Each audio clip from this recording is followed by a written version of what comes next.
Lakers ititrade na si Vanderbilt next season at Nasrid balak kunin ng Los Angeles Lakers at Coach Darvin Ham nasa Warriors na. Yan ang pag-uusapan natin ngayon mga tropa. Pero bago yan mga tropa, baka pwede ka mag-subscribe sa aking channel para manalo kayo ng tropang basketball jersey. Maraming salamat mga tropa. Let's go!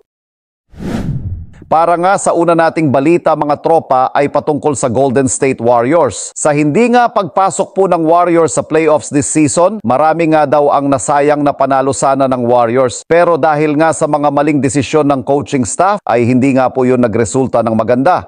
Nakaraan nga ay tinanggal ng Lakers ang kanilang head coach na si Darvin Ham. At ngayon nga mga tropa ayon sa isang report, ay kinausap nga ng Warriors ang former Lakers head coach na si Darvin Ham para nga yun sa isang bakante nilang posisyon ng assistant coach. Gusto nga daw ng Warriors na magkaroon ng big name at former head coach sa kanilang assistant coaches. So may experience nga mga tropa ang hinahanap nitong Golden State Warriors para sa kanilang mga coaching staff. Anong masasabi ninyo dito mga tropa? Makakatulong ba itong si Coach Darvin Ham sa Golden State Warriors?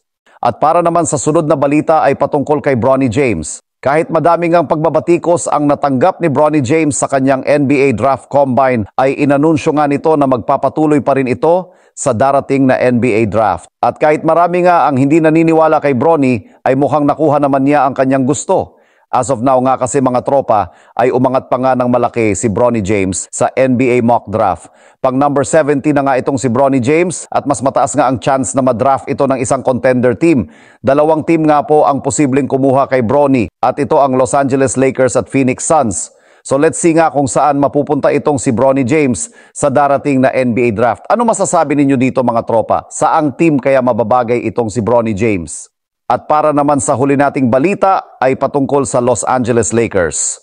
Ayon nga sa report ni Jovan Buha ng The Athletics, ay open nga daw po ang Lakers sa usaping trades patungkol kay Jared Vanderbilt. This season ay hindi nga naging maganda ang lagay ni Vando dahil nga sa kanyang injuries. Kaya hindi na nga rin natin masisisi itong Lakers kung sakaling bitawan nila ang isa nga sa pinakamahusay nilang lockdown defender. Sa kalidad nga ni Vando ay sigurado nga na makakakuha naman ng Lakers ng isang solid na role player bilang kapalit nga kung sakali. At isa na nga dyan mga tropa ay itong si Naz Reid.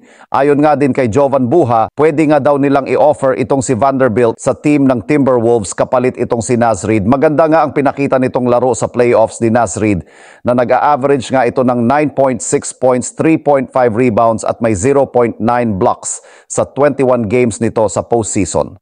Maraming nagsasabi na hindi nga lang daw ito nabibigyan ng sapat na minuto ng Wolves. Kaya kung makukuha nga daw ito ng Lakers ay talagang makakatulong daw ito sa team ng Los Angeles Lakers. Sa kabila nga ng report na yan, ay marami namang Lakers fans ang hindi nga sangayon dito dahil matindi nga daw at mahalaga ang depensa nga na nabibigay ni Vando kapag naglalaro ito. Habang si Naz Reid nga daw ay hindi pa daw kayang tapatan ang depensa na binibigay ni Vanderbilt sa team ng Lakers. Anong masasabi ninyo dito mga tropa? Pakikomento naman sa ating comment section.